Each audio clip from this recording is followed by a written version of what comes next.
Interrumpimos la sesión de la Comisión de Inclusión Social en la que se presentó la ministra de la Mujer, Marcela Guaita, para dar pase aquí a la sala Francisco Bolognesi, donde en estos momentos se presenta Fernando Momijada, presidente del Consejo Directivo de la Superintendencia Nacional de Servicios de Saneamiento. Él ha sido invitado para exponer el balance de su gestión y el rol del SUNAS conforme a las modificaciones a la Ley General de los Servicios de Saneamiento y a la Ley de Modernización de los Servicios de Saneamiento. Veamos. Ha promovido bastante en este gobierno, en este quinquenio, y se requería hacer una modificación para que las obras construidas por obras por impuestos y que son entregadas a la empresa prestadora tengan también la sostenibilidad adecuada, ¿no? Entonces también hay esa posibilidad ahora de hacerlo, ¿no? Después hay otras dos posibilidades, que es por asociación pública-privada, si es que hay alguna obra que se ha construido en base a este modelo, pueda también incorporarse en la tarifa la operación y mantenimiento de esa infraestructura. Y finalmente los mecanismos de retribución por servicios ecosistémicos, que ha sido una total novedad en este quinquenio y de la cual explicaremos al detalle más adelante, ¿no? Después hemos tenido incrementos tarifarios en relación al cumplimiento de metas de gestión, algo que antes estaba vinculado, digamos, anualmente a un incremento por cumplimiento de metas de gestión. Es decir, si es que la EPS no cumplía con una meta de gestión en un año determinado, perdía el incremento, ¿no?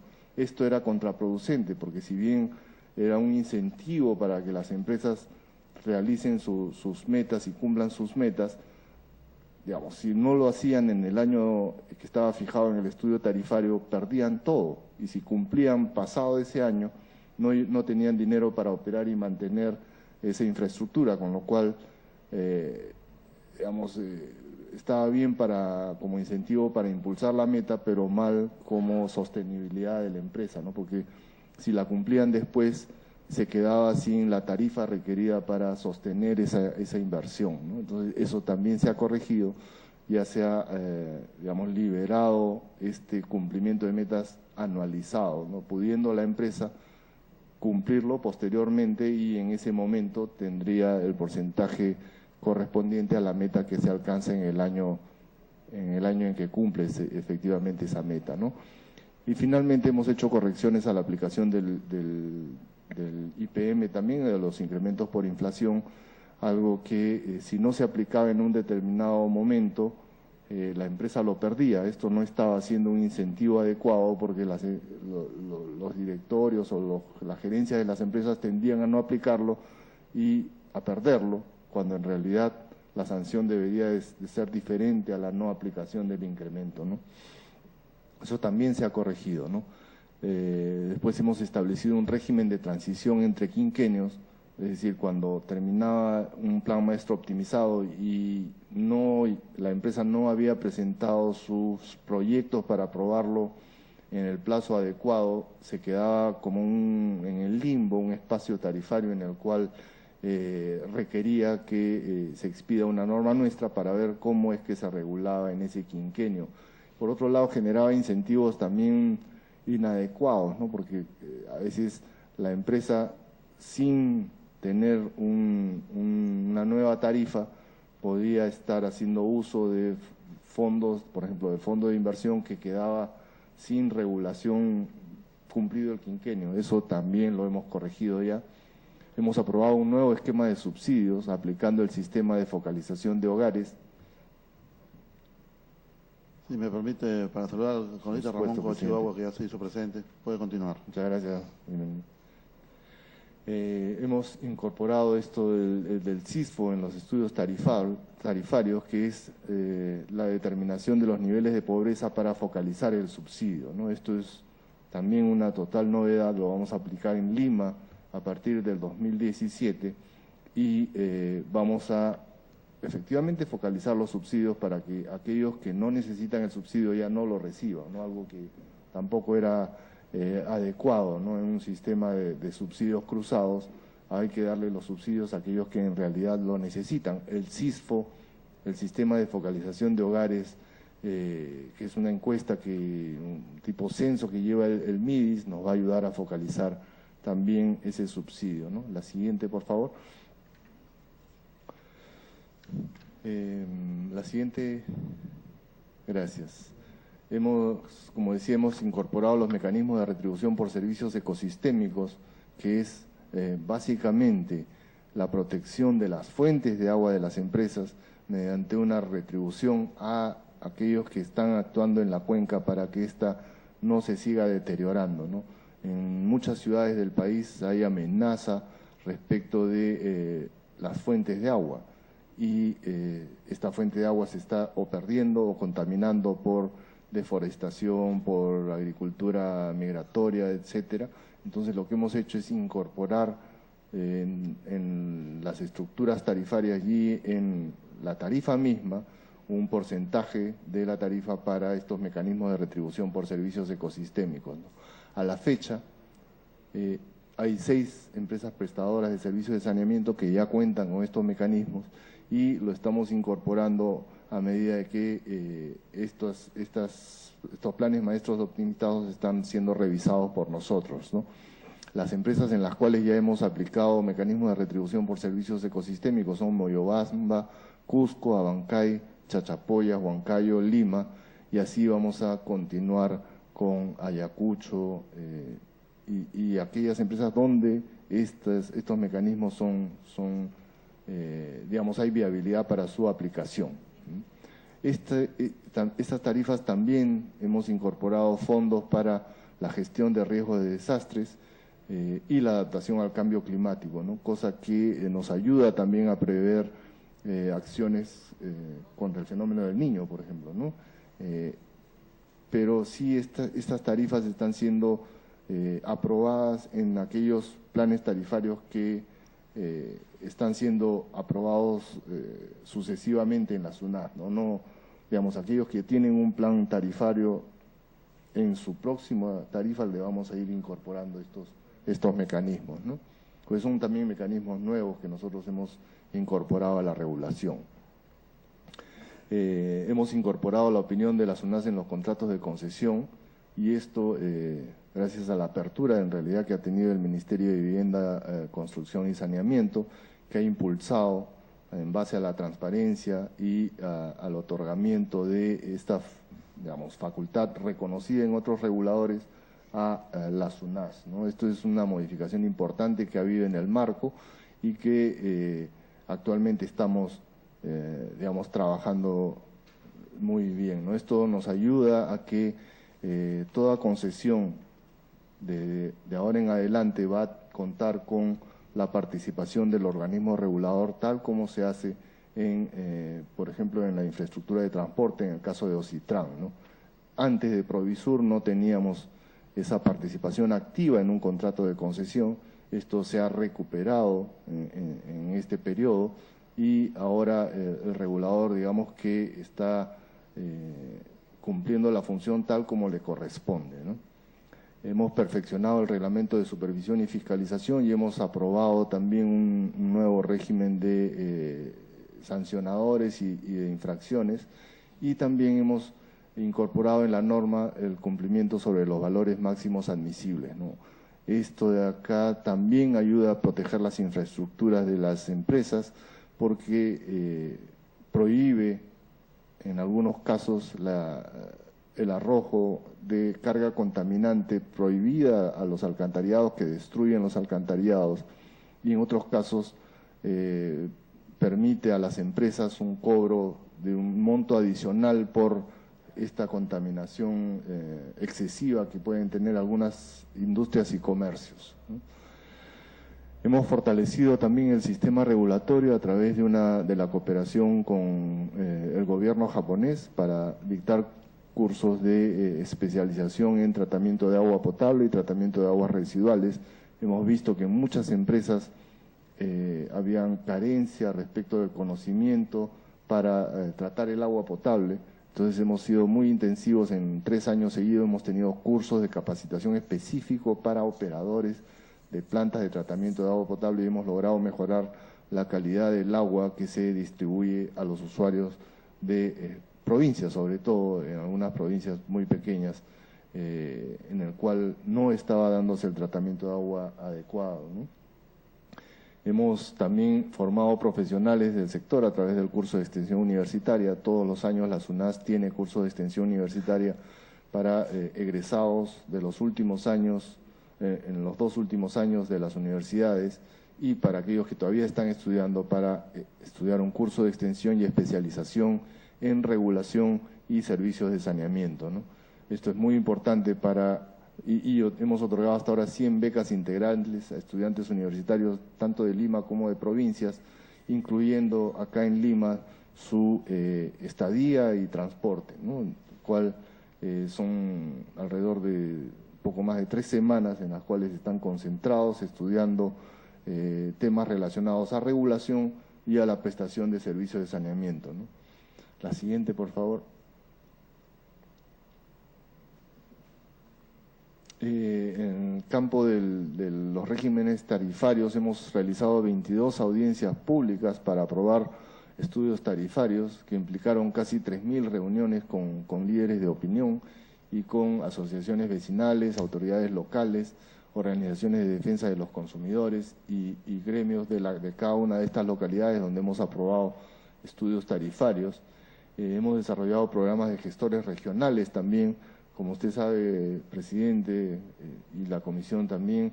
La SUNAS hay sitios en los cuales no tiene oficinas descentralizadas por tener un presupuesto insuficiente, ¿no? Entonces hemos trabajado con gestores en Madre de Dios, en Apurímac, en Huancavelica, en Tarapoto, en Ancash y en Ucayali. En todas estas ciudades nosotros deberíamos de tener oficinas, pero hemos tratado de suplirlo con estos gestores. Y finalmente hemos abierto ya 3 nuevas oficinas desconcentradas en Cajamarca, Chiclayo y Huánuco, con lo cual estamos con 16 oficinas descentralizadas, pero tenemos que tener oficinas en todas las regiones. Esperamos que en algún momento se nos pueda dar el presupuesto para cumplir con esta función de informar adecuadamente a los usuarios y protegerlos de cerca, digamos, en las ciudades donde deberíamos de tener una oficina, ¿no? Otros reguladores tienen hasta 2 oficinas en cada región, ¿no? Y no solo con un orientador, sino incluso con fiscalización. Nosotros, por razones presupuestales, hasta ahora no hemos podido contar con este despliegue, digamos, institucional que se requiere para, digamos, efectivamente realizar nuestra función. En cuanto al programa educativo, en los años 2013 y 2014 hemos contado con la participación de 121 instituciones educativas de Lima y provincias y hemos trabajado con colegios, con profesores y con alumnos en el programa de Brigadieres del Agua. Hemos juramentado a 3.287 brigadieres y capacitado a cerca de 3.000 docentes, ¿no? Y se prevé que para el 2015 se capacitarán otros 2.200 docentes y se juramentarán otros 1.275 brigadieres. Se le da la bienvenida al congresista Juan Pari. Sí, gracias, presidente. La siguiente, por favor. En cuanto a las modificaciones, y ya entrando a lo último que ha salido en los decretos legislativos publicados, en el caso de ¿puedes retroceder? En el caso de las modificaciones a la Ley General de Servicios de Saneamiento, tenemos que en el artículo 6, y vamos a tocar solamente las específicas referidas a SUNAS, en el artículo 6 se ha incorporado que las empresas prestadoras son las encargadas en el ámbito urbano de prestar los servicios de saneamiento y que de manera supletoria los municipios provinciales pueden prestar el servicio hasta que estos sean transferidos a las empresas prestadoras de servicios de saneamiento. Antes eran los dos, el primer párrafo el que estaba específico, pero ahora en el segundo lo que hace es prever que en un tiempo, digamos, o de manera temporal, y gradualmente las empresas prestadoras van a ir ampliando la prestación del servicio hasta alcanzar a todos los distritos de una región, ¿no? Esto acá continúa con la línea de la política sectorial, que es que las empresas sean de un tamaño más regional. Se le da la bienvenida al congresista Eduardo Cabrera. Congresista, buenos días. Gracias, presidente. Tenga un ámbito más regional, pero temporalmente reconoce una realidad, que es que las empresas todavía no son transferidos los servicios a estas empresas por el momento, ¿no? Igualmente también el congresista Rolando Reati se hace presente. Puede continuar. Gracias, presidente. La siguiente, por favor.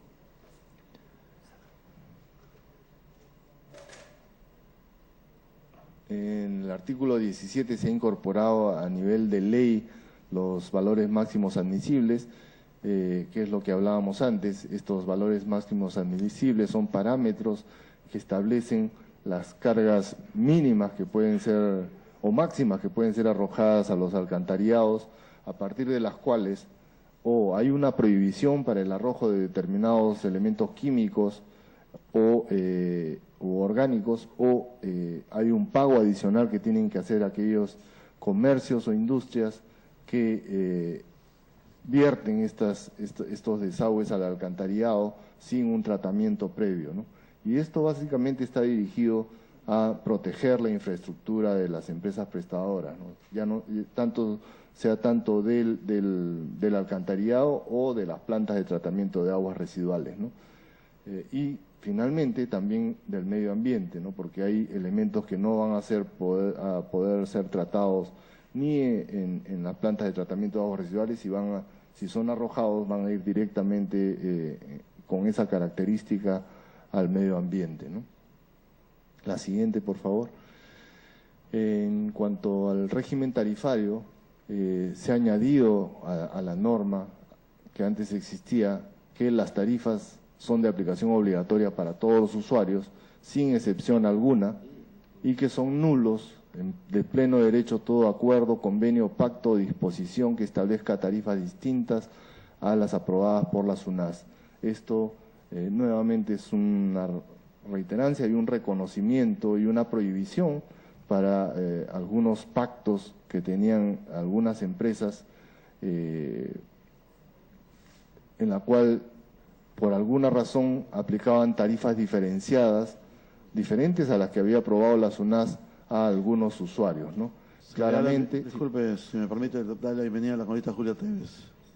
Puede continuar. Gracias, presidente. Claramente, por ejemplo, un caso que nosotros hemos denunciado a la Contraloría, en el caso de Sedalip, se aplicaban tarifas sociales a todos los trabajadores de la empresa, ¿no? Algo totalmente irregular y que es reconocido como algo totalmente irregular a través de la incorporación de esta norma, ¿no? Siendo las tarifas de agua, ya no, la están corrigiendo, efectivamente, siendo esta norma una norma de orden público, tiene que aplicarse, porque si no tendríamos un régimen caótico de tarifas en todo el país, ¿no? Si me permite, el congresista Guayama también se le da la bienvenida. Buenos días, congresista. Gracias. Sí.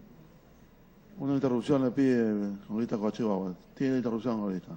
Gracias. Por su intermedio saludo la presencia del señor Fernando Momi y de los funcionarios que lo acompañan.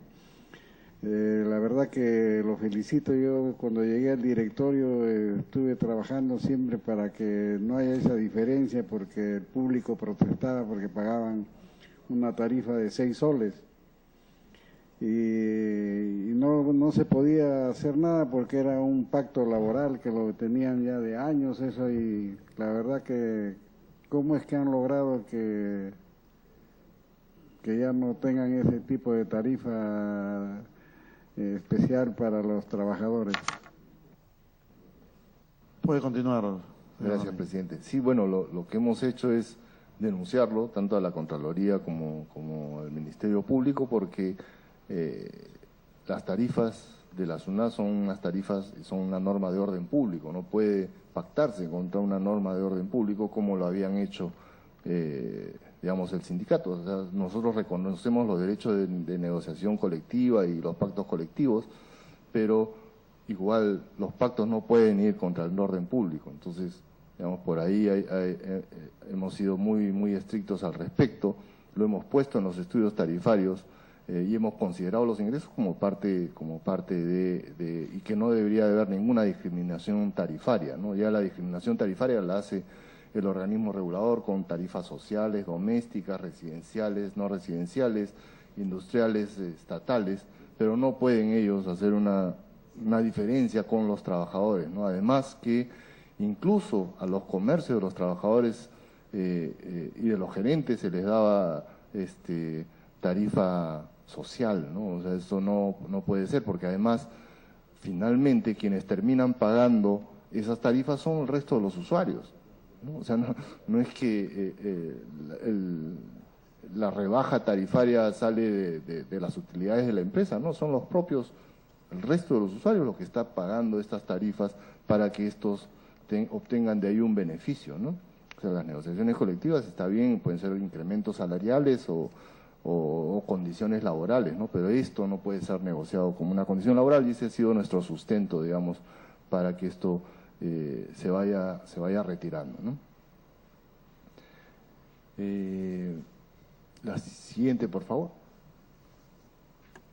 En cuanto a las modificaciones de la Ley de Modernización de los Servicios de Saneamiento, tenemos las siguientes. Primero, se faculta a las empresas prestadoras de servicios de saneamiento, esto también es una novedad, y una novedad que en nuestro caso consideramos positiva, que se le permita comercializar residuos sólidos y subproductos generados en los procesos de tratamiento de agua potable y aguas residuales, es la primera, y que está referido a los lodos, básicamente, ¿no? La posibilidad de comercializar lodos luego de secados o luego de haberlos tratado, ¿no? Esto no existía antes y en nuestro caso consideramos que es positivo para generar un ingreso a la empresa prestadora, ¿no? Al ser un subproducto de una obligación que ellos tienen, que es tratar las aguas residuales, ¿no? En el literal B se ha establecido que se puede brindar el servicio de tratamiento de aguas residuales, así como comercializar el agua residual tratada con fines de reuso. Esto tampoco estaba establecido antes y la incorporación consideramos que es positiva porque había como un vacío ahí. O sea, la empresa prestadora de servicios de saneamiento realizaba una inversión en una planta de tratamiento de aguas residuales y con un mantenimiento, digamos, que puede ser elevado hasta en algunos casos, dependiendo del tratamiento, conseguía que el agua tenga un uso diferente. Sin embargo, no estaba establecido hasta este decreto, hasta la expedición de esta modificación, que las empresas puedan vender esta agua, por ejemplo, para el riego de parques o jardines o campos de fútbol privados, ¿no? Esto creo que abre la oportunidad también para que las empresas tengan un ingreso adicional. Y también abre la posibilidad para que el agua residual que la empresa no trata pueda ser tratada por otro y a la vez pueda ser comercializada, ¿no? Hay casos en los cuales las empresas prestadoras pueden no estar tratando el agua residual, pero sí existe la obligación de que los riegos de parques y jardines se realicen con agua tratada. Entonces hay la posibilidad ahora de que la empresa entregue el agua sin tratar a una empresa privada o al propio municipio, a un municipio de una localidad, y que ellos la traten y con esa agua rieguen parques, jardines, ¿no? O incluso para los sectores agrícolas, ¿no? Podría ser, ¿no? Entonces sí creo que esa es una modificación positiva, ¿no? La siguiente, por favor. En el caso de los mecanismos de retribución por servicios ecosistémicos, que ya existía en la ley de modernización anterior, se ha hecho también, consideramos positivo, se ha incluido una modificación en la cual se permite a las empresas hacer fideicomisos, ¿no? Algo que a pesar de ser, digamos, la mejor forma de proteger los recursos destinados hacia un fin específico, no se le permitía, ¿no? Otra de las cosas que se le permite con esta modificación del artículo 15.5 es que las empresas quedan habilitadas efectivamente para hacer proyectos relacionados con mecanismos de retribución por servicios ecosistémicos. Antes, si bien tenían la posibilidad mediante la tarifa de recaudar y abrir una cuenta corriente o separar estos recursos para este fin específico, ahora ya pueden ponerlo en un fideicomiso y realizar proyectos que efectivamente sirvan para proteger la fuente de agua, ¿no? Algo que, como ustedes saben, está amenazado en muchas ciudades del país, ¿no? Unas más que otras, dependiendo de dónde estén ubicadas, pero que era algo que nosotros también consideramos que era fundamental, ¿no? La posibilidad de hacer un fideicomiso protege los recursos que la SUNAS puede haber mandado dentro de la resolución tarifaria para que vayan dirigidos a un fin específico, ¿no? Y creo que esa es la última modificación. La siguiente, por favor. Y sí, esa es la última modificación. Consideramos que estas modificaciones que hemos mencionado son positivas para el organismo regulador y van a redundar también en algo positivo para las empresas de servicios de saneamiento, ¿no? Y eso sería todo por el momento. Gracias, presidente, y quedo para cualquier interrogante que tuviera. Bien, la presidencia primero agradece al señor presidente del Consejo Directivo de Superintendencia Nacional de Servicios de Saneamiento por su exposición e invita a los señores congresistas a poder preguntar y hacer sus comentarios. Ahorita Eduardo Cabrera, luego ahorita Ramón Cochebagua. Muchísimas gracias, señor presidente. Por supuesto, un saludo al distinguido visitante y, lógicamente, felicitarlo por su exposición. Pero hay una cosa que es muy importante, y no solamente yo, en este caso soy procurador de la República, pero represento a la región de Ica, y si hay un problema en Ica, y lo veo no solamente en cada una de las provincias que conforman la región o el departamento, sino que no solamente de Ica, sino de muchísimos pueblos del Perú y muchos distritos, es que el tratamiento de las aguas residuales prácticamente no existe. Se hace de una manera bastante elemental, y yo entiendo que lógicamente el régimen bacteriano, una vez que pierde oxígeno, muere, pero eso no quiere decir que no sea una afectación al medio ambiente, la manera como en realidad se dispone de esas aguas muchas veces de una manera indebida, y otras veces no se hace nada por corregirlas. Entonces ustedes tienen una labor muy importante de ponerse en contacto con los municipios, sea gobiernos locales, ¿no?, como también con los gobiernos regionales, para que sea una política de gobierno y de Estado, ¿no?, el tener que hacer el tratamiento de las aguas servidas. Fíjense, en el caso de la costa del Perú, los valles como los de Ica, que hoy día son lógicamente valles que están dedicados a la producción de hortalizas y frutales, más que nunca necesitan definitivamente de que el tratamiento de las aguas servidas sea realmente bien estricto. Y no ocurre eso. Yo sé perfectamente que se necesita un presupuesto, se necesita una política de Estado y con un presupuesto que lo acompañe, pero que es una realidad que tenemos, y creo que no solamente en el caso de Ica, sus provincias y sus distritos, sino creo que es un problema generalizado en el Perú. En el caso, lógicamente, de Lima, yo sé que hay un tratamiento en el caso de la Tahuada, y tengo entendido que van a terminar pronto la cuestión de la Chira, pero después estamos hablando de muchas ciudades del Perú que no tienen ese mismo tratamiento, y en el caso definitivamente de Ica, como le digo, es algo que a mí me impresiona porque de alguna forma u otra tiene que haber una política regional y locales para poder la manera de tratar estas aguas servidas. Muchas gracias.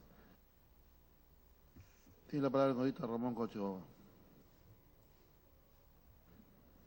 Gracias, presidente. Por su intermedio, quiero hacer la pregunta al ingeniero Momi. En Trujillo hay muchas empresas que no utilizan el agua potable que vende Sedalip. Les sale más barato comprar en tanques, tienen una embocadura en la puerta de sus generalmente negocios, ahí vienen, ponen una manguera y llenan con tanque nada más. Lo que la empresa hizo fue, como no se le podía cobrar el agua, se le cobraba el servicio de alcantarillado. porque las empresas de saneamiento brindan dos servicios, uno de agua y otro de alcantarillado. Pero el gobierno tendría que tomar medidas más fuertes porque esa agua, sabe Dios de dónde lo traerán, no es agua tratada, debe ser agua de subsuelo seguramente, ¿no?, que van comprando, aunque ahora ya va a ser más difícil porque van a tener que pagar, porque hay muchas empresas en Trujillo que usan el agua del subsuelo y no pagan porque dicen que es agua agrícola. Pero ha salido últimamente una norma, una ley que va a obligar a todas esas empresas a que el agua sea manejada por las empresas de saneamiento, que van a tener otro ingreso, y nosotros por años hemos peleado para haciéndole juicio todo, y hasta que salí nunca le pudimos ganar los juicios. Inclusive a las empresas pesqueras que están en Puerto Chicama no le podíamos cobrar. Me gustaría que tomen medidas en eso y obligar a las empresas a que utilicen agua potable, ¿no? Porque generalmente son hoteles, restaurantes, lo que usan es agua de pozo. Bueno, el agua, y la otra es, como dice que ya le están dando libertad a las empresas para poder comercializar. En esa época se trató de hacer agua de mesa y no nos autorizaban porque decía que era solamente para tratar agua potable, y nosotros veíamos empresas que no tienen agua, vendían agua de mesa, y nosotros que somos los productores de agua podríamos vender de mejor calidad y a mejor precio, ¿no? Pero no teníamos la autorización. No sé si ahora con estas nuevas normas es permitido eso, ¿no? Gracias, señor presidente. Se le agradece la participación al señor Ramón Cochabamba y se le invita a hacer uso de la palabra al señor economista Juan Pari. Muchas gracias, presidente. Bueno, es estratégico que este sistema regulador del agua potable, del agua de consumo sea fortalecido, y no solamente en términos de iniciativa y de gestión, sino también en términos legales. Pero cuando se habla de valores máximos admisibles, no solamente hay que verlo por el lado de los vertimientos, por el lado de la producción, ahí hay temas muy preocupantes. Generalmente en el sur del país, el agua que se consume están por encima de los valores máximos permisibles en términos, de acuerdo a los estándares que da la Organización Mundial de la Salud. Normalmente estos valores máximos están dados por la presencia de metales pesados en el agua potable.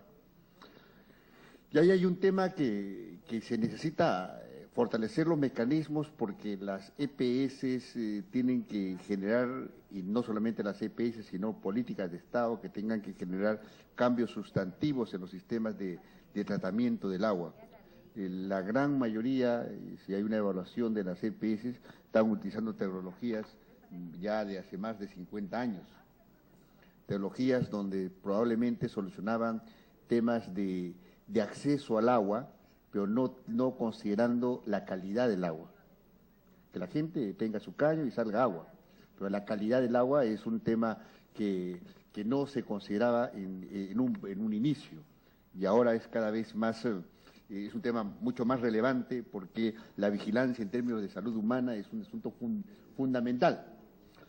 Entonces, hay una evaluación por parte de SUNAS, cómo se está dando la producción de agua, el tipo de tecnología, y si esa tecnología está adecuada para producir agua que esté dentro de los valores máximos permisibles, uno, porque en el caso del sur hay provincias, y hablo de mi región, que hay provincias que tienen 10 veces más del valor máximo permisible que da la OMS, fundamentalmente en lo que es boro y arsénico. No es por temas de contaminación, es contaminación natural, pero ahí hay un problema de orden legal también. Hay un problema de orden legal donde el Ministerio de Salud sacó un reglamento donde te pone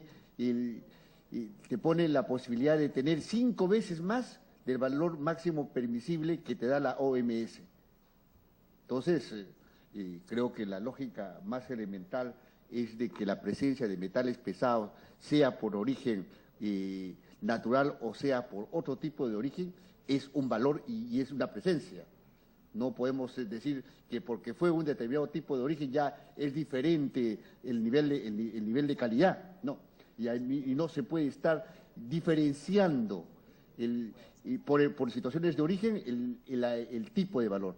En todo caso, eso de darle la posibilidad de hacerle una trampa técnica utilizando la ley y haciendo abstracción de la realidad es sumamente peligroso. Sumamente peligroso porque estamos poniéndole 5 veces más y admitiéndolo, ilegalmente admitiéndole 5 veces más de lo que permite la OMS. Entonces eso es una trampa y un artificio legal para poder justificar una situación que de carácter técnico no se está pudiendo resolver.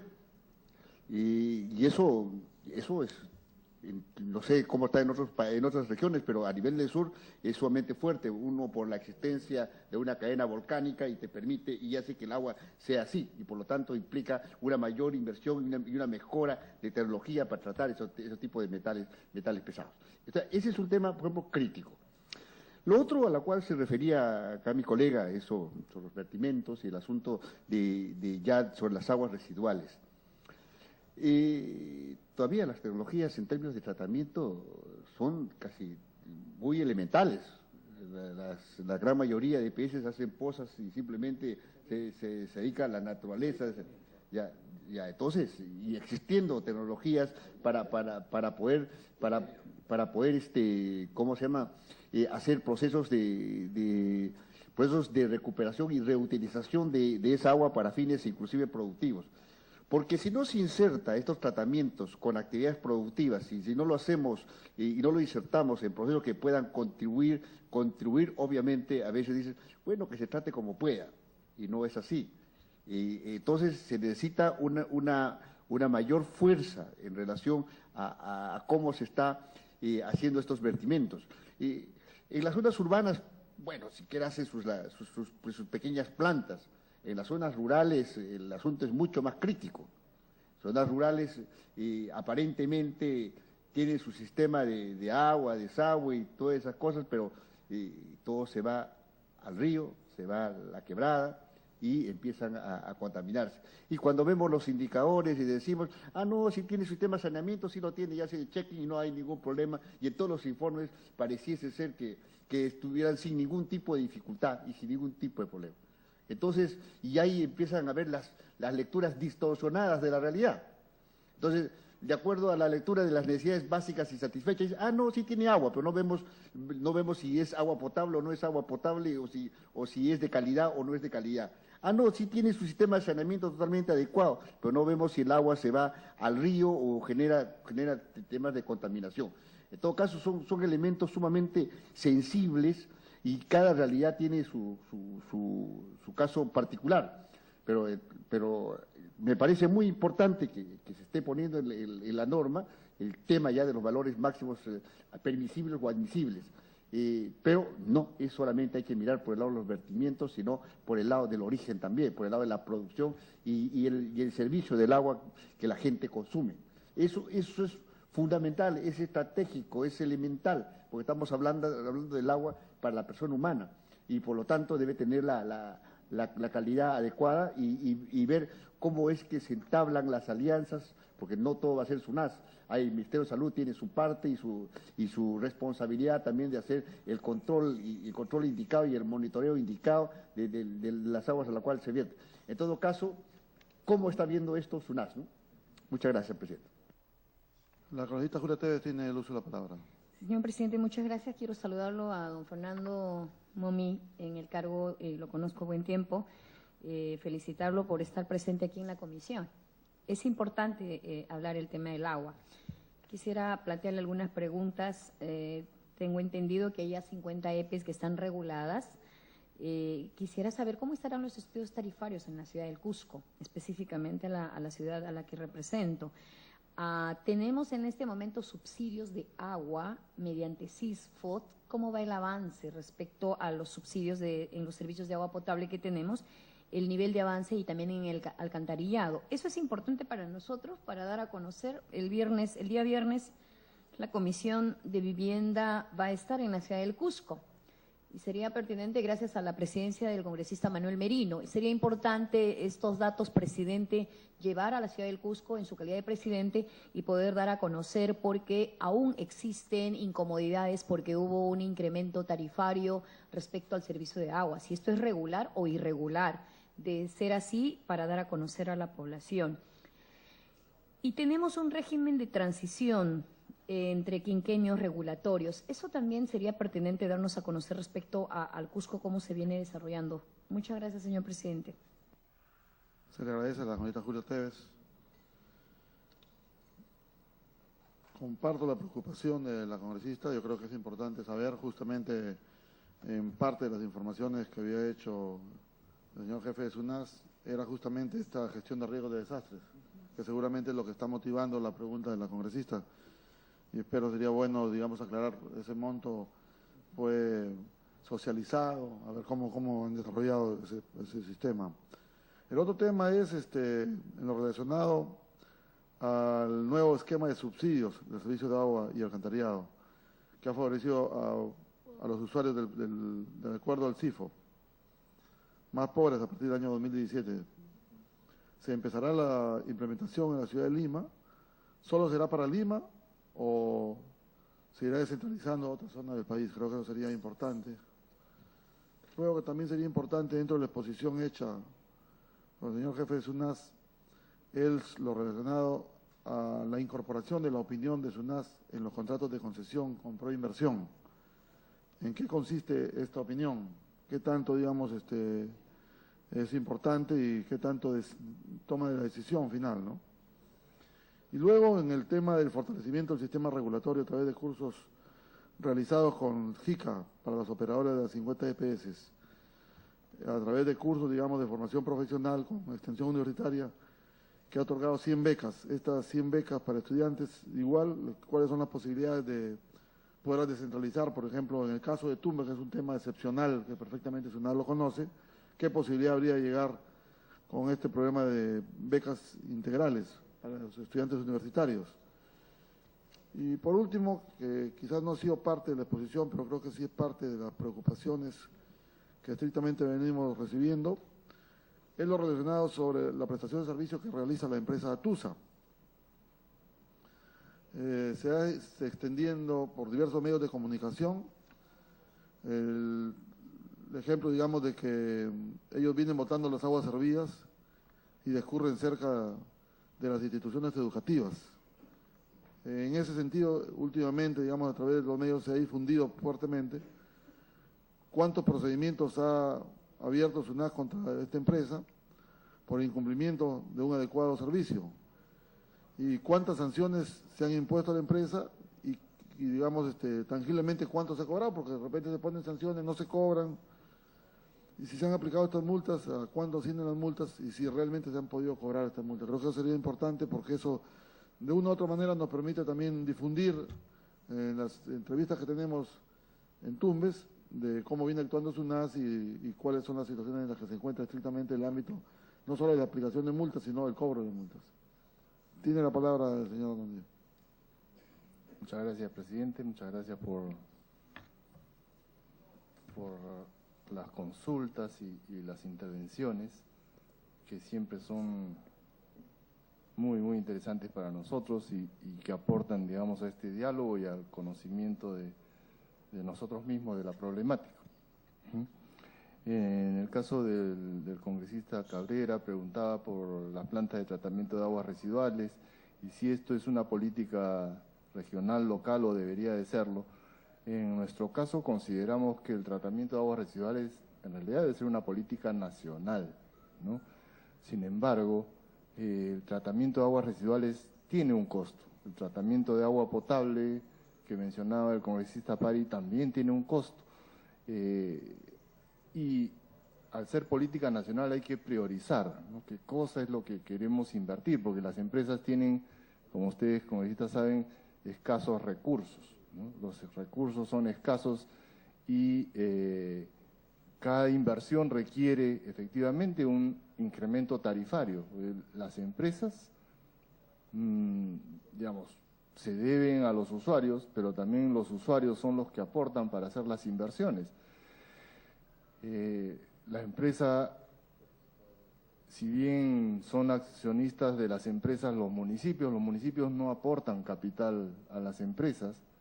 El gobierno nacional es el que está permanentemente transfiriendo recursos para que las obras se hagan en las empresas a los gobiernos regionales y a los gobiernos locales. Estos gobiernos regionales y locales son los que realizan las obras y estas son posteriormente transferidas a las empresas. Pero si esto no sucede, otra posibilidad es que los propios gobiernos regionales o los propios gobiernos regionales locales transfieran recursos a las empresas y que éstas realicen las inversiones, lo cual en nuestro caso no lo hemos visto en ninguna ocasión. O sea, que el accionista de la empresa transfiera recursos vía, por ejemplo, un incremento de capital en la empresa para hacer una obra, no lo hemos visto. Lo que sí hemos visto es que los gobiernos regionales y los gobiernos locales hacen obras que son transferidas a las empresas, ¿no? En muchos casos también hemos visto que estas obras están mal hechas, ¿no? Y eso es lo que genera, ustedes conocen muy bien seguro el caso del alcantarillado de Iquitos, ¿no? Ha habido varios programas de televisión que han hablado al respecto, o de las plantas de tratamiento de aguas residuales que se hicieron en Iquitos, ¿no? Eso, sí. Una interrupción, la señorita Julia Tevez tiene interrupción. Muchas gracias, presidente. Quiero aprovechar precisamente el viernes, vamos a estar en el Cusco, presidente, hay un tema importante. Son 47 millones que ha transferido el Ministerio de Vivienda para poder hacer la renovación de los tubos de Piuray, pero sinceramente después de 40 años que no ha habido renovación, pasa de que el proceso se viene cayendo ya por segunda vez. ¿Qué hace ante esto el trabajo de la SUNAS? ¿En qué podría contribuir? Porque ese sería un tema de una cuestión de pedido, señor presidente, en la comisión del día viernes en la ciudad del Cusco, que seguramente le harán muchos usuarios a su persona. Son 47 millones de inversión que el Ministerio de Vivienda ha transferido para renovar los tubos, pero que se vienen cayendo los procesos a razón, no sabemos de qué, que son ya 2 procesos caídos, y no faltaría una tercera. Yo no sé cómo queda esta inversión y este dinero que ha transferido el Ministerio de Vivienda para renovar los tubos de todo el tema de Piuray, que transfiere los tubos hacia la ciudad del Cusco. El sistema de renovación de tubos de la conducción de agua. Gracias. Agradece la congresista. Continúe, señor Móvil.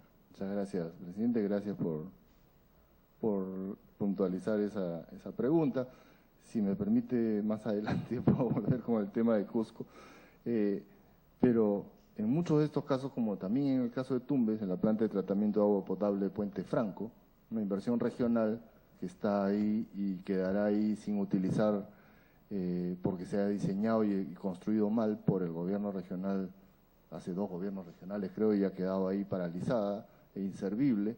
Eso es lo que ha sucedido con las inversiones en las empresas, ¿no? O sea, no se han transferido los fondos a las empresas para que las empresas lo inviertan, sino se han hecho a través de los gobiernos regionales y locales, y en muchos casos estas obras no han servido para la prestación mejor del servicio, ¿no? Entonces, que el tratamiento de aguas residuales tiene que ser una política regional, nacional, sí. O sea, tiene que ser una política, ¿no? Y se requiere inversión, pero se requiere inversión bien hecha, ¿no? Técnicamente bien ejecutada, técnicamente bien supervisada y transferida también a las empresas que tienen que estar técnicamente capacitadas para operar y mantener esta infraestructura, ¿no? Nada de esto ha sucedido durante los últimos, digamos, en los últimos gobiernos se han hecho muchas obras de infraestructura a través de los gobiernos regionales, locales y también a través del gobierno nacional, y hay mucha infraestructura que ha quedado inservible, ¿no? En el caso de Iquitos es 800 millones de soles que ha costado esta inversión. Si me permite una nueva interrupción, le pide al congresista Ramón Cocho. Tiene la palabra, congresista Ramón. Gracias, presidente. no solamente los gobiernos regionales y locales hacen la inversión. En el caso de CEDALIP, la empresa hizo la inversión para la laguna de oxidación o estabilización, como le llaman técnicamente, ¿no? Pero se hizo un préstamo a la KfW de Alemania, pero cuando se quiso aumentar la tarifa de alcantarillado para poder pagar ese préstamo, no es su época, porque yo estoy plenamente seguro que si usted hubiera estado en esa época, sí nos hubiera permitido poder recuperar a través de la tarifa y pagarle el préstamo, ¿no? Y como nunca se pudo pagar el préstamo, usted seguramente está enterado, pues esa deuda que ha seguido creciendo, ¿no? Y es lo que da malas señales en los balances que presenta la empresa CEDALIP de Trujillo, porque es una deuda que, últimamente me he enterado que han comenzado a pagarlo en partes, pero es una deuda que no se pudo pagar porque la SUNAS en esa época no colaboró en permitir que parte en la tarifa del alcantarillado se recupere y poder pagar el préstamo. Nosotros quisiéramos ver que ahora las SUNAPES con mentalidad más moderna ayuden algo, ¿no? De repente asumiendo ya el Estado del resto de la deuda para que la empresa pueda tener más capacidad de endeudamiento y mejorar, ¿no? Gracias, señor presidente. Puede continuar, señor Mami. Gracias, presidente. Sí, bueno, en el caso de CEDALIP nuevamente es un caso particular. Lo que sucedió efectivamente en ese caso, sí, la empresa asumió el préstamo y asumió la construcción. Nuevamente, como ha sucedido en muchos casos, y hablábamos del tratamiento de aguas residuales con los congresistas Pari y Cabrera, la tecnología es importante, ¿no? Una de las cosas que se hizo ahí fue modificar la tecnología. Se pasó de una tecnología de lagunas, ¿no? De lagunas de oxidación, tratamiento primario secundario, a unas lagunas aireadas, ¿no? Eso,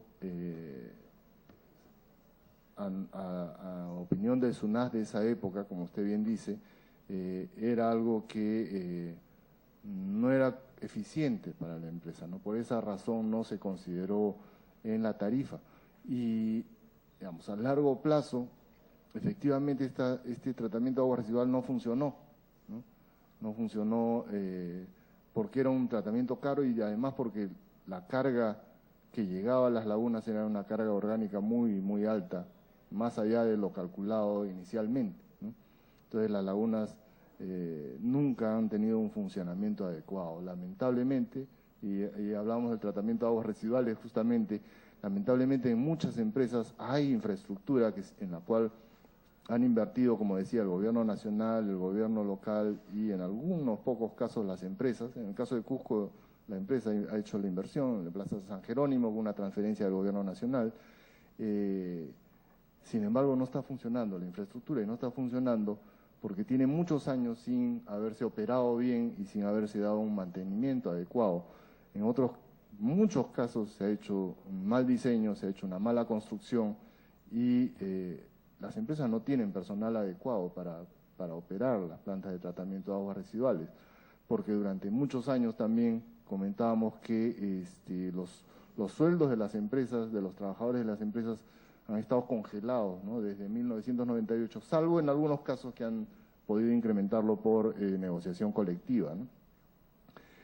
Entonces, esto ha hecho que los trabajadores de las empresas se vayan cambiando a otras empresas en las cuales se requerían sus servicios y fundamentalmente de los profesionales más calificados, ¿no? Los profesionales más calificados, desde 1998 el país ha crecido tanto y se ha requerido especializados en tratamiento de aguas residuales, en tratamiento de agua potable, en empresas que han crecido mucho, como las empresas mineras, todo el crecimiento en 15 años, todo el crecimiento minero, entonces han movilizado a los trabajadores hacia otros sectores, básicamente, ¿no? Y han perdido el personal más capacitado, muchas empresas, ¿no? Y como no ha habido reajuste tampoco salarial en esos casos, no han podido contratar, ¿no? O sea, un ingeniero sanitario, lo máximo que tienen algunas empresas para pagar son 2.500 soles, ¿no? Cuando saliendo de la universidad le están pagando 6.000 soles siendo bachilleres, o sea, sí, por supuesto. Tiene la última interrupción al congresista Eduardo Herrera. Muchas gracias, señor presidente, muchas gracias. Fíjese, en realidad lo que acaba usted de decir acerca efectivamente de las empresas mineras y los centros mineros que hay en general en el Perú, ya que tienen una cierta infraestructura, ellos sí tienen un tratamiento adecuado a las aguas servidas, eso sí es verdad. Eso era, yo soy además ingeniero geólogo, ingeniero de minas y lógicamente conozco bien muchos yacimientos y en ese sentido inclusive se habla como si fuese un peligro y una amenaza al medio ambiente de la minería cuando en realidad ya hay mucho cuidado y hay mucha prevención. Más bien lo que no está cuidado y no tiene infraestructura ni inversión es el sector lógicamente de distritos y provincias y diferentes ciudades en el Perú que no hay atención a las aguas servidas y que sí es un atentado contra el medio ambiente y contra la salud pública. Eso hay que tenerlo muy presente porque estamos en realidad equivocando el camino de lo que hay que solucionar ese problema, ¿no? Y claro, se requiere para todo presupuesto, pero para hoy día hay tratamiento para las aguas servidas de una manera distinta del pasado, ya las piscinas de oxidación de alguna manera u otra forman parte del pasado. Todas esas... Sí, no, a él se lo tiene que pedir. Ya, adelante, bueno, he terminado. Ya. Tiene la interrupción el congresista Cocho. Gracias, presidente. Lo que pasa es que en Sedalí no se planificó mal, lo que sucede es que se planificaron 5 lagunas y faltó el apoyo del gobierno central, porque de las 5 lagunas finalmente terminamos haciendo solamente 2, porque una, cuando se iba a empezar los trabajos, se encontraron a unos huacos y dijeron que era zona arqueológica. En la zona del Golf, la población se levantó y dijeron por una ONG que estaba ahí instalada y dijeron de que iba a ser motivo de mal olor y abundancia de roedores y no dejaron construir la laguna en la zona del Golf. Y Santa Rosa, que se había comprometido a ceder el terreno, también por las protestas del Golf, también desistieron y finalmente, como dice el ingeniero, solamente 2 lagunas soportan todo el desagüe que tiene Trujillo y sus alrededores. Gracias, presidente. Puede culminar. Así es, sí, bueno, efectivamente, hablando de las tecnologías, hay, digamos, las lagunas de oxidación que son las clásicas y las más baratas de operar, porque mucho tiene que ver con los costos, ¿no? Hay los RAFAS, ¿no? Los reactores anaeróbicos de flujo ascendente, hay lagunas aireadas como Covicorte y Cortijo de Trujillo, hay lodos activados, ¿no? Efectivamente todas estas tecnologías se pueden emplear y el Ministerio, el sector está trabajando unos parámetros para ver dónde se tiene que aplicar cada tecnología y cuándo es adecuado aplicarlo, porque el otro problema es que toda esta tecnología requiere una operación y mantenimiento. La que resulta más cómoda para los usuarios es la de las lagunas, pero efectivamente requiere más terreno, requiere un tiempo ahí de estar los residuos digamos, en el tratamiento, en las lagunas, y a veces ya no hay terrenos en muchos casos. Entonces se requiere hacer cosas más compactas. Esas cosas más compactas lo que está resultando es en incrementos tarifarios que la población no está en capacidad de pagar en muchos casos. O sea, por ejemplo, para una población puede costar las lagunas, donde sí hay terreno, un 10% de incremento, ¿no? Donde se hace un lodos activados en la misma empresa puede costar 400% de incremento, ¿no? O sea, sí es, digamos, algo a tener en cuenta, porque hay que considerar que es el tratamiento de aguas residuales, cuando, como decía el congresista Pari, de repente lo que deberíamos de empezar es el tratamiento del agua potable, ¿no?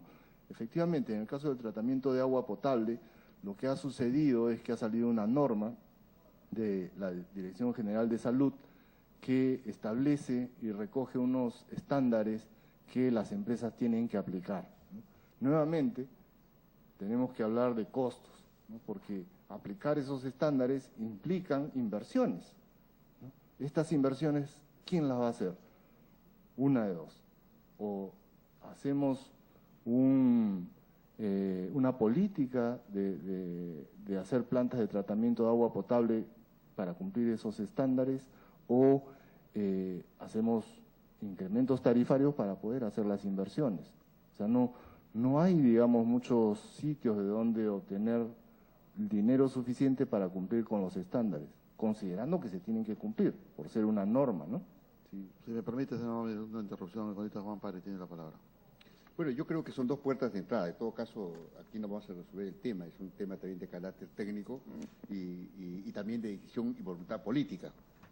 Y en el caso de los vertimientos, claro, si lo entendemos pasivamente y decimos, ya, la cosa se limita a quien genera esos vertimientos y por tanto lo que lo pague. Pero sin embargo hay demandantes de esos vertimientos. El caso de Arequipa se utiliza Cerro Verde y se lo ha llevado y asume el tema, porque necesita esa agua. Ya. ¿Quiénes necesitan esa agua? Esos son los que realmente van a demandar y por lo tanto van a subir los costos. El tema es cómo es que se maneja creativamente, porque si lo vemos pasivamente como están las cosas, entonces obviamente vas a decir, no, que lo pague el usuario, que lo pague el ciudadano. No, el tema es que hay que explorar otros elementos, porque si estamos simplemente viendo el status quo no vamos a solucionar absolutamente nada. Entonces hay que ver qué tipo de demanda, qué tipo de exigibilidad existe sobre este recurso. Si lo introducimos en sistemas productivos, en sistemas agrícolas o en sistemas que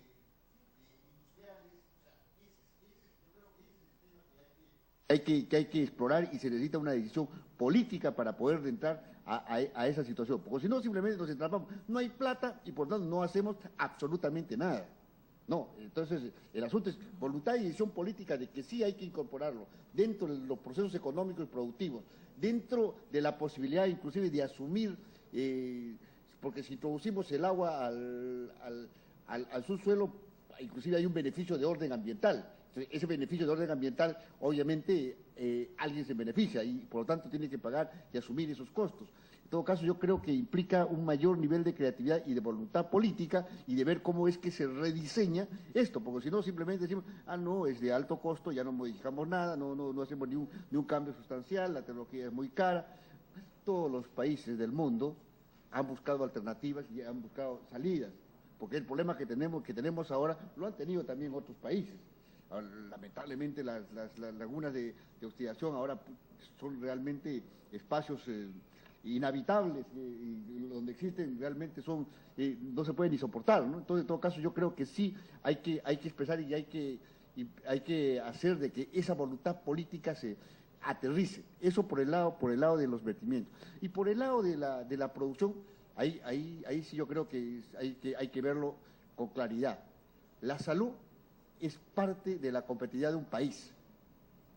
Poner en riesgo de la salud de la gente es hacer que nuestra ciudadanía sea menos competitiva. Población que está afectada y enferma no va a poder trabajar con la misma fuerza y el mismo nivel de productividad. Por lo tanto, el tratamiento es sumamente importante de esas aguas y por lo tanto hay que ver los mecanismos y no solamente ver por el lado tarifario, ver cuáles son los mecanismos para brindarle un mejor servicio, sino simplemente decimos, son muy caros o aumentamos las tarifas, son muy caros y por lo tanto rebajamos el nivel de competitividad. Porque si aumentamos el nivel de competitividad de la gente que pueda trabajar y no estar preocupando y gastando su plata para poderse tratar en términos de salud o estar produciendo con una mayor disponibilidad, porque una persona sana puede producir mejor, en todo caso estaríamos de verdad no estar pensando en la posibilidad económica misma del país, porque al final de cuentas el factor más importante en cualquier proceso productivo es la gente, es la persona humana. Y es por eso que sí hay que verlo por ese lado y no hay que verlo por el lado de simplemente del gasto y el costo, sino hay que ver cómo hacemos una inversión social y una inversión clara para mejorar la calidad del agua. Porque si solamente nos quedamos ahí, que yo sé que es importante ver nuestras restricciones presupuestarias, pero también hay que ver la dinámica y la perspectiva que puede generar posibilidades económicas y de afirmar competitividad a partir de eso. Mire, procesos inclusive de transformación, procesos que tienen que ver con temas, y se lo digo, yo soy de Tacna, tenemos una zona franca que no ha resuelto su problema de agua. ¿Qué atracción en procesos de transformación agroalimentaria puede absorber esa zona franca? Absolutamente nada, por más leyes que le demos. Tiene que resolver el tema del agua. Se han ido fábricas de helados, se han ido inversiones que tienen que ver con producción de galletas, se han ido inversiones. Se han ido inversiones porque simplemente no se puede ofertar y decir, aquí tenemos agua, por lo tanto de buena calidad, y por lo tanto se puede hacer procesos de transformación y que se pueda generar competitividad. El agua hay que ver en términos de salud, competitividad construido por el lado de salud, pero también competitividad por el otro lado, porque se pueden afianzar procesos productivos muy interesantes. Es decir, aquí la cosa se produce pero con agua sana y no con agua de mala calidad. Eso te genera y aumenta posibilidades de ingreso por otro lado, te inyecta. Y porque como le vuelvo a decir, si solamente lo vemos pasivamente en términos de costos, realmente ahí nos empantanamos. Tenemos que ser mucho más incisivos, mucho más dinámicos, mucho más proactivos en relación a este tema y verlo más bien como oportunidades y de poder posibilitar procesos positivos para el país. Muchas gracias. Puede continuar, señor Gómez. Muchas gracias, presidente. Bueno, sí, de acuerdo con el congresista, hay que buscar esa fórmula y en el caso de Arequipa efectivamente se ha encontrado una fórmula muy efectiva para solucionar el problema del tratamiento de aguas residuales, que es conveniente, yo creo, tomar como una señal muy positiva para las otras empresas prestadoras. En el caso del agua potable, lamentablemente se han puesto unos estándares de la Organización Mundial de la Salud, efectivamente, y no se ha entendido que estos estándares son recomendaciones, no son una norma.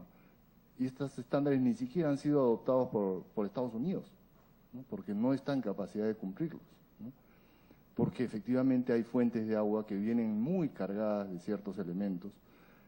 Actualmente, la empresa prestadora de Tacna cumple los estándares porque la norma que está vigente durante un plazo que efectivamente tiene de adecuación, porque no podría entrar en vigencia el Decreto Supremo 035, que es para aplicar los nuevos estándares de inmediato, porque requiere efectivamente construir una planta de tratamiento de agua potable. O sea, no hay forma de que en el caso de la EPS Tacna, de un día para otro, cumpla los estándares, porque digamos, hace 70 años que tiene las plantas de tratamiento que tiene, porque no se han hecho, digamos, nuevas inversiones en la empresa, y ese es el agua que ha venido entregando. No es que los estándares del agua cruda hayan cambiado, no es que hayan aumentado la cantidad de arsénico.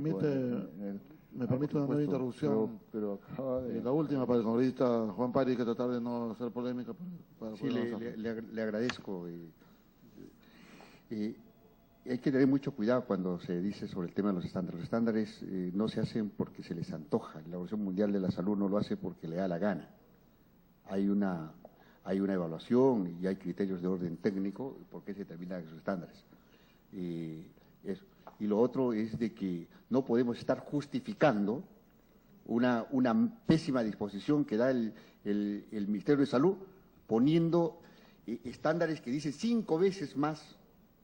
Y me parece absurdo decir que porque es de origen natural, vale, no afecta, y lo que es lo otro origen sí puede afectar.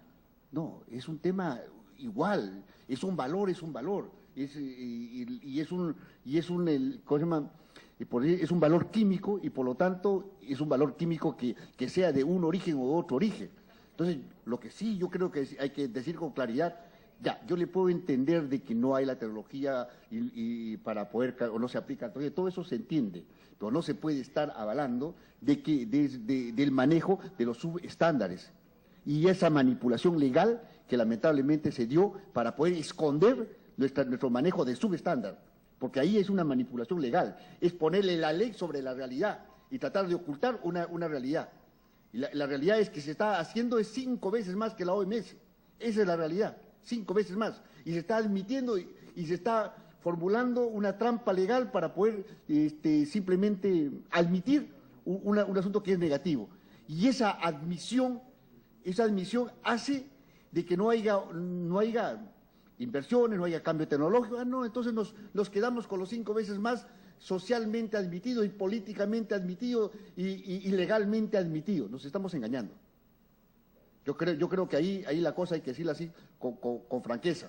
Yo entiendo que sí hay temas de inversión, hay temas de la falta de una mayor proactividad en términos legales, pero no podemos estar ocultando los subestándares. Si son subestándares, hay que decir son subestándares.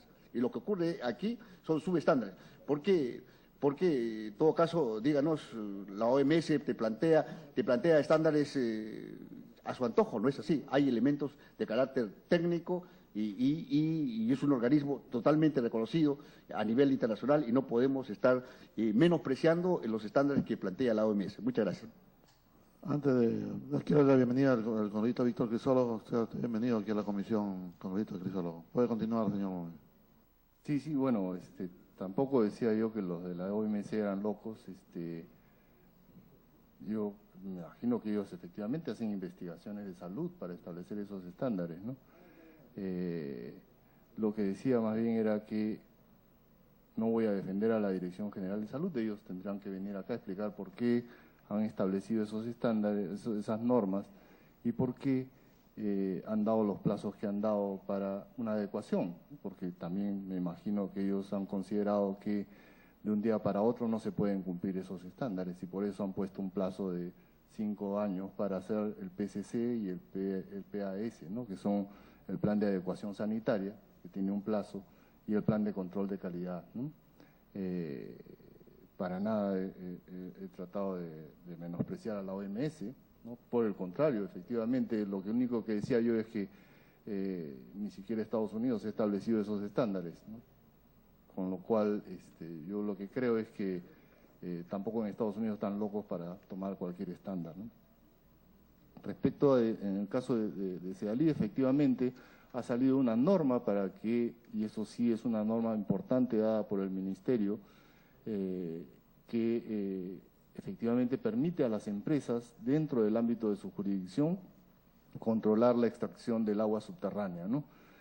Efectivamente, como mencionaba el congresista Kobashikawa, durante muchos años hay empresas que han pagado, han conseguido a través del Poder Judicial sentencias que les permitía pagar, digamos, lo mínimo a la Autoridad Nacional del Agua por el recurso hídrico, sin pagar todas las inversiones o todas las obras o todas las operaciones y mantenimiento que se tiene que hacer para recarga del acuífero, por ejemplo, ¿no?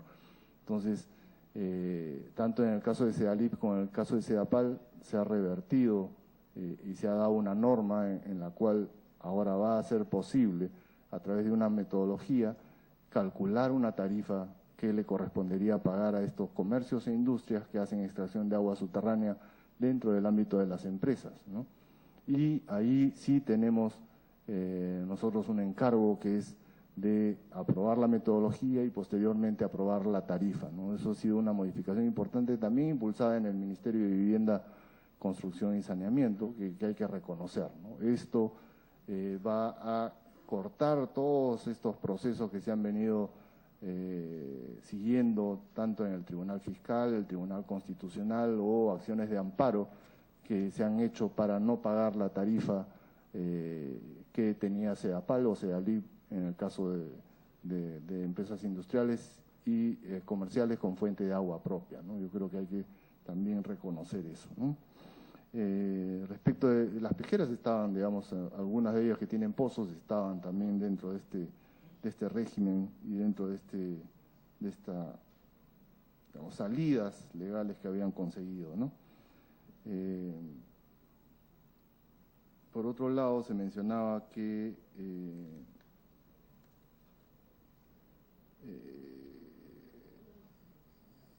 en el caso del Cusco, ¿no? Que efectivamente se había hecho un incremento tarifario. Justamente se terminó de construir la planta San Jerónimo y se requiere operar y mantener esta planta.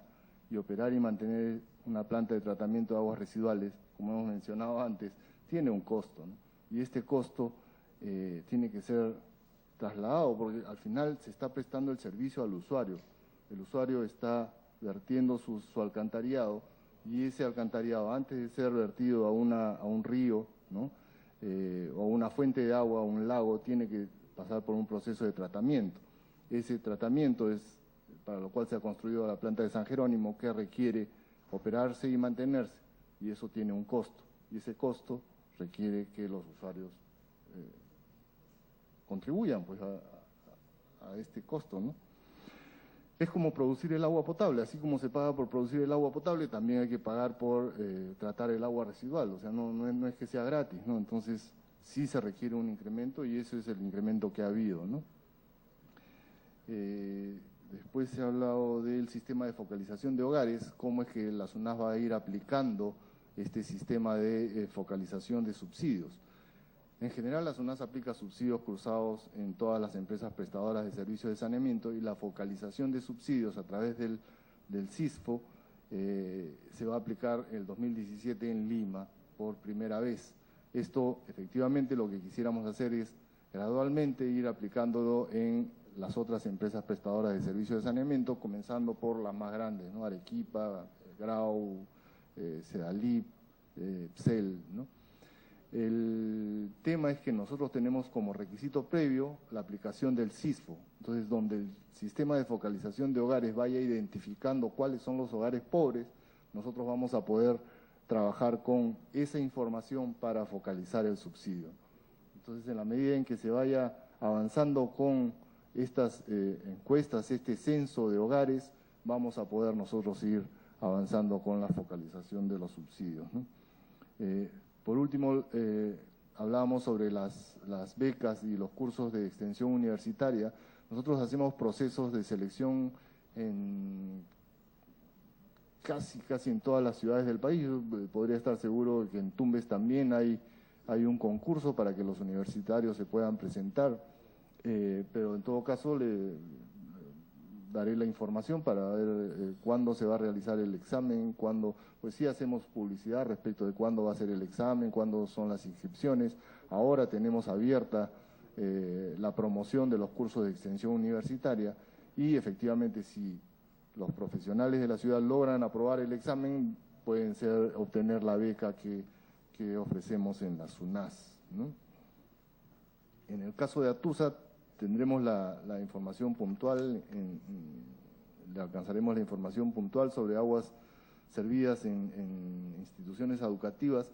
Lo que sí hay que tener en cuenta es que muchos de los atoros que se producen en las redes de alcantarillado son producidas por el mal uso de las redes de alcantarillado, principalmente en zonas donde hay, por ejemplo, zonas pesqueras donde la sanguaza se arroja en el alcantarillado, o camales formales o clandestinos que arrojan sus residuos también al alcantarillado cuando deberían de tener otro tratamiento. Plumas de pollo también se arrojan en los alcantarillados, y esto produce los atoros, y los atoros producen el desborde de las aguas residuales, y estas efectivamente se van a sitios donde no deberían de ir, cuando deberían de ir a plantas de tratamiento de aguas residuales o a un cuerpo receptor previo tratamiento, ¿no? Sí hay que exhortar a los usuarios, sobre todo comercios, industrias, a hacer un uso diligente, ¿no?, del alcantarillado. Es una infraestructura el alcantarillado que requiere muchísima inversión. Sin embargo, no se le presta el cuidado porque, digamos, es lo que uno arroja y se toma en muchos casos como un basurero, ¿no? Entonces, eso es lo que produce los atoros en la mayor parte de los casos. Hay mercados en los cuales hay alrededor permanentemente atoros, y hay que estar trabajando con las cuadrillas de las empresas permanentemente desatorando, ¿no? Se instalan rejillas para que no se arrojen residuos, y las rejillas son retiradas o violentadas para poder retirar o tirar los residuos que no deberían de ser arrojados ahí, ¿no? En general, es la situación del uso de las redes y del alcantarillado. Y bueno, quedo a disposición para cualquier otra aclaración. En el caso de Cusco vamos a alcanzar también la información, porque sé que ustedes van a viajar pronto, así que hemos tomado nota para alcanzarle el detalle, y en el caso de Atusa también efectivamente las multas y sanciones que se han puesto, ¿no? Que se han impuesto. Muy bien, se agradece la exposición hecha por el congresista Fernando Momi. La presidencia quiere agradecer nuevamente al presidente del Consejo Directivo de la Superintendencia Nacional de Servicios de Saneamiento por su presentación y lo invita a retirarse en el momento que considere conveniente. Se va a suspender la sesión por unos minutos.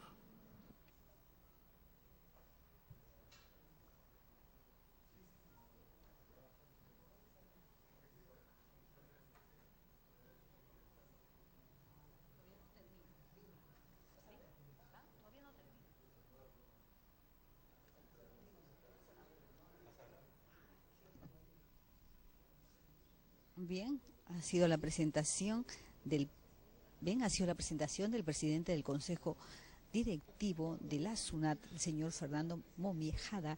Él ha hecho un balance de la gestión y el rol de la SUNAT conforme a las modificaciones a la Ley General de los Servicios de Saneamiento y a la Ley de Modernización de los Servicios de Saneamiento. Respecto a su gestión... Habiendo culminado la participación del señor Fernando Momis, se reanuda la sesión. En esta oportunidad, ya encontrándose presentes la congresista Julia Tevez, el congresista Antonio Medina, el congresista Juan Chihuahua, el congresista Cabrera, el congresista Juan Pari y el congresista Crisolo, dejando constancia de la licencia de los congresistas Walter Hacha y Carlos Bruce, contando con el quórum de reglamento. Se inicia la 8ª sesión ordinaria de la Comisión de Vivienda y Construcción. Se ha repartido junto con la citación del acta de la 7ª sesión ordinaria. Si no hubieran observaciones, la daríamos por aprobada al voto. Los señores congresistas que estén a favor, sírvanse de levantar la mano. Que estén en contra, abstenciones, aprobado por unanimidad. Se ha repartido junto con la citación la sumida de los oficios emitidos y recibidos, así como los proyectos de ley ingresados a la comisión. Si algún congresista es de interés, puede solicitarlo a la Secretaría de la Comisión. Pasamos a sección informes y pedidos. La presidencia pone a disposición de los congresistas la sección de informes y pedidos. Si algún congresista tuviera algún informe y algún pedido, puede hacer el uso de la palabra. La presidencia quiere informar que el día viernes 23 de octubre, a las 9 de la mañana, se realizará la 4ª audiencia pública descentralizada, evaluación y seguimiento de los programas de saneamiento y vivienda en la ciudad del Cusco, en la sala Sacsayhuamán de la Municipalidad Provincial de Cusco. Si algún congresista desea formular algún informe relacionado a estos temas, se les invita a los miembros de la comisión para que nos puedan acompañar a esta sesión descentralizada. Al Cusco hay vuelos desde muy temprano y hay vuelos para regresar en el día. Igualmente, en sección pedidos, ahorita queremos informar a la presidencia de que había una denuncia que ha salido en los medios públicos sobre la planta de tratamiento de Huachipa. Y ahí queremos solicitar la presencia del jefe de CEAPAL para ver qué es lo que han hecho ellos estrictamente en el ámbito de esta obra que ha costado más de 820 millones de soles, que ha sido construida por el consorcio Empresa Camargo Correa, y OTB de Brasil y OTB de Francia. Creo que es un tema bastante delicado, pero vamos a invitar al señor de CEAPAL para la semana, después de la semana de representación, y la semana subsiguiente haremos la invitación al señor ministro de Vivienda, Construcción y Saneamiento para que pueda explicarnos lo relacionado a los decretos legislativos que han sido publicados, a las modificaciones de algunas normas, a los reglamentos que ha emitido y estrictamente a las políticas, así es que va a ser de continuidad sobre el nuevo cargo como ministro. No habiendo más pedidos ni informes, pasamos al orden del día.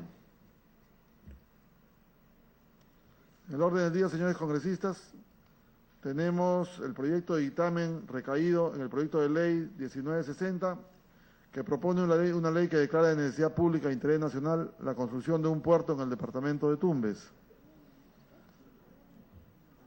Este proyecto, congresistas, es un proyecto sencillo, pero que creo que es muy importante para el desarrollo de Tumbes, porque eso va a permitir, digamos, tener un efecto que que el Ministerio de Transporte y Comunicación pueda elaborar los estudios necesarios en un plazo no mayor de 180 días.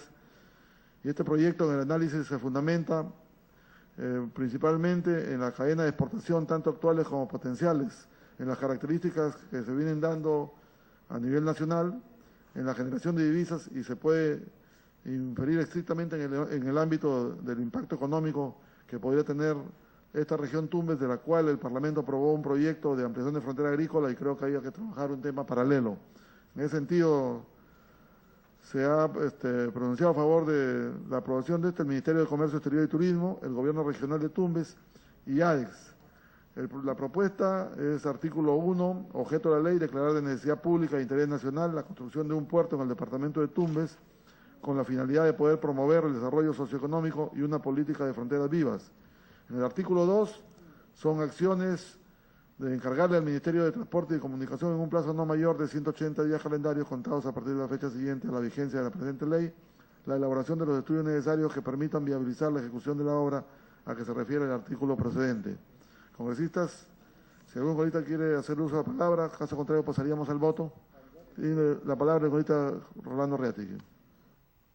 Presidente, gracias. Mire, si es un proyecto de ley que se declara necesidad pública, ¿por qué le tenemos que poner 180 días, un acto mandatorio? O sea, para que haga el proyecto. Usted sabe que todo proyecto se tiene que hacer de acuerdo a la caja fiscal. Y yo creo que solo quitando eso, no haciéndole mandatorio, sino que es declarar necesidad pública, yo creo que sería más importante. Si de lo contrario esto no estaría bien, ¿no? Porque por un lado no, yo creo que no hay ninguna objeción sobre los comentarios que está haciendo ahorita Rolando Reategui. En este caso el artículo se dejaría artículo único, y yo creo que en eso no habría ninguna otra objeción. Correcto. Siendo así, retirando el artículo segundo, solo como artículo único el primero, efectivamente. Se sometería al voto los congresistas que estén de acuerdo. En contra, aprobado por unanimidad, con el voto favorable del congresista Tevez, del congresista Reategui, del congresista Antonio Medina, del congresista de Chihuahua, del congresista Cabrera, del congresista Crisólogo.